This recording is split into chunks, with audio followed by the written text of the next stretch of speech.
Hi there, and welcome back to our YouTube channel. Psalm 31 verse 24 says, "Be of good courage, and he shall strengthen your hearts, all ye who hope in the Lord." So as you watch this video, I pray that the Lord will strengthen you in this season of your life. Please do not forget to click on the subscribe button and turn on your notification bell icon to receive our future videos. Stay tuned and be blessed. You must arise and shine because it's your nature. A man who is not shining is denatured. In 1 Thessalonians chapter 5 verse 5, he said, "You are the children of light." And because you are the children of light, it's your nature to shine. If you are not shining, you are denatured. And when you are denatured, nothing you do makes sense. Because you are operating from a lower version of yourself. You are operating from a version of yourself that is not consistent with the original design. If you operate by the dictates of the original design, shining will be natural to you. In fact, the order of shining we are talking about here is not you being your best. It's at one level for you to be your best. But what God is saying is not, this is my best. No. The kind of shining God is talking about is the same kind of shining that God himself shines. Because in Matthew chapter 8 verse 12, Jesus said, he said, "I am the light of the world." He said, "He that follows me will not walk in darkness, but will have the light of life." And then Jesus came back to say in John 5:14, he said, "You are the light of the world." So the same way I am the light of the world, you also should become the light of the world. So what Jesus was trying to say is, when men seek me, if they see you, they have seen me. That's what it means to shine. It's not just to be good at physics. It's not just to be good at marketing. It's to be able to reflect God. That wherever you are, there will be no doubt as to who God is or whether God exists. You will mirror God in his supernatural and superlative dimension to the point that no man can deny his existence. If he chooses to, it will not be out of ignorance. It will be out of rebellion. And so because of you, your word can be judged. This is the summary of the life of Noah. The Bible said, because of the degree to which Noah reflected God, it said the world was judged because of Noah. Because if Noah is around, it will be impossible for you to deny that God is not real. If you are denying that God is not real, it's not because you are ignorant. Seeing the life of Noah will give you indicators to the supernatural. So much so that even yourself will know if you say God is not existing, you are lying.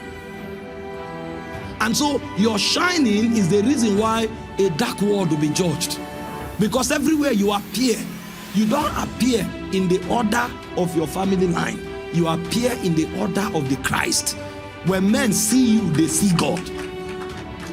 Number 2, why must we shine? If we don't shine, darkness will not be subdued. You know, it's pathetic when Christians move around blaming people. We are not called to blame them. We are called to silence them.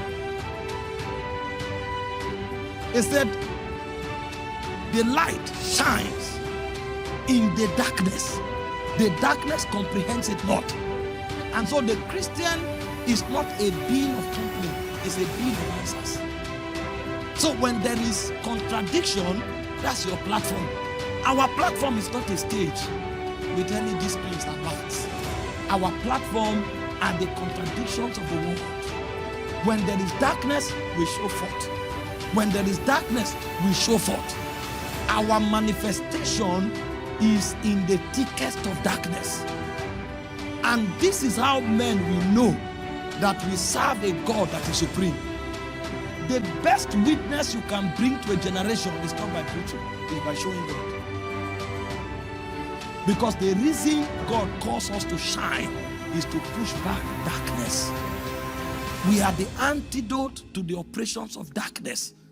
Darkness shall cover the earth, gross darkness shall cover the people, but that's not the problem. The problem is that Christians are not shining. Because if Christians were shining, the darkness would have become a platform. But unfortunately, we have not understood that the problem we complain about is actually our opportunity to shine.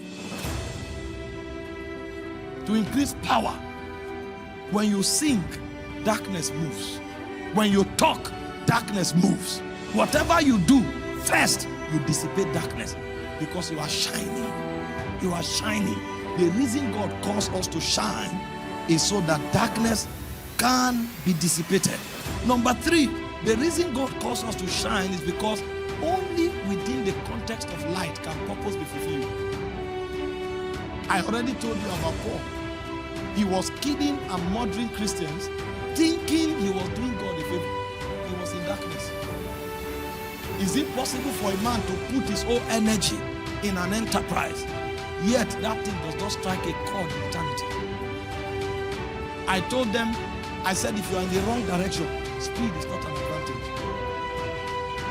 And so purpose cannot be found except as light is shed and except as a man begins to shine.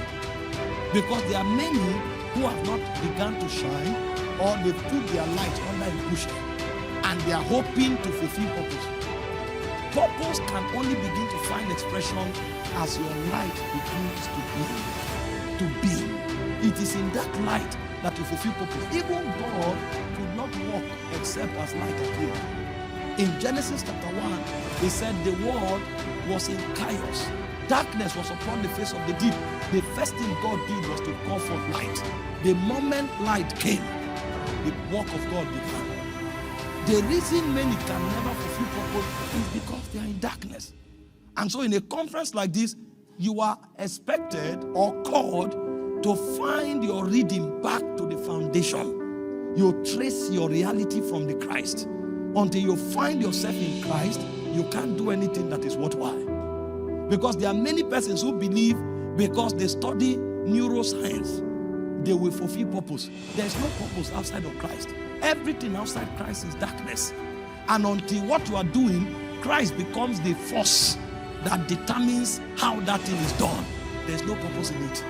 Because there are many persons who will compromise God in order to advance what they are doing. Because they think what they are doing is superior to their work with God. So again and again, they sacrifice their work with God in order to go forward in what they are doing. When you journey to the end of the road, you discover it is death. Because there is a way that seemeth right unto a man, the end of that path is death. The only time you can fulfill purpose and walk through life meaningfully is when Christ has the preeminence. If Christ is not the preeminence, you have not found light and you are not yet shining.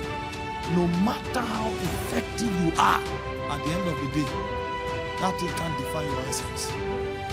It cannot define meaning, and it can never bring fulfillment. And so the third reason why we shine is because purpose can only be factored within the context of light. And number 4, which is the last I will say, is that your true value is seen in light.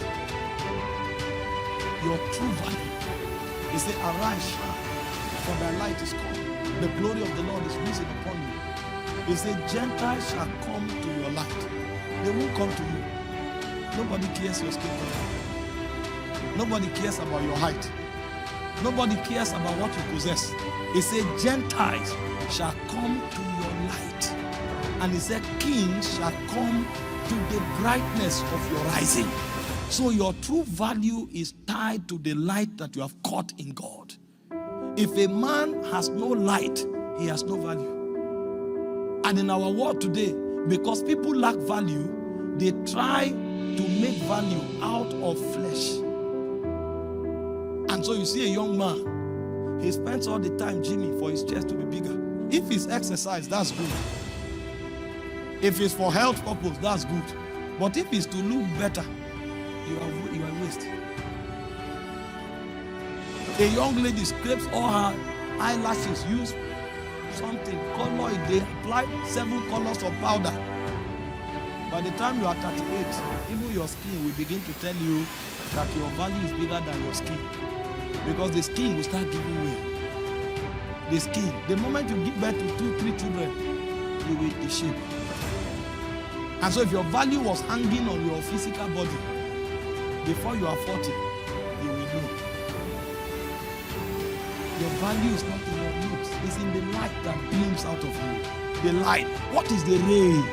What is the radiation that beams out of you? That's where value is. And those ones, they never grow old because they are as eternal as the God that is emitted. They are as immortal, without corruption, as the God that is reflected. Find someone who beams the light of God. The older, the better. Because it's called Ancient of Days. The more you know, the more you want to know. The more you see, the more you want. Don't you know what the 20 and 4 elders do? Every time when the glory appears, they bow.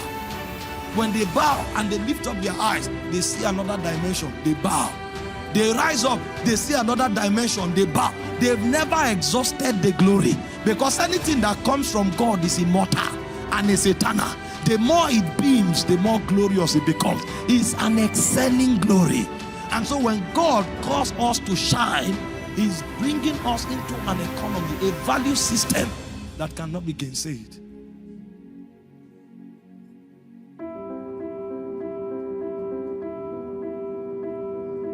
Even kings can come. Even kings. He said they will come to the brightness of your rising. If it is light, it will attract even kings. If it is light. And he didn't say king, he said kings. Many of them will come because they can't deny it. Nobody can deny light. Nobody can undermine light. We all need light. And so true value is in light.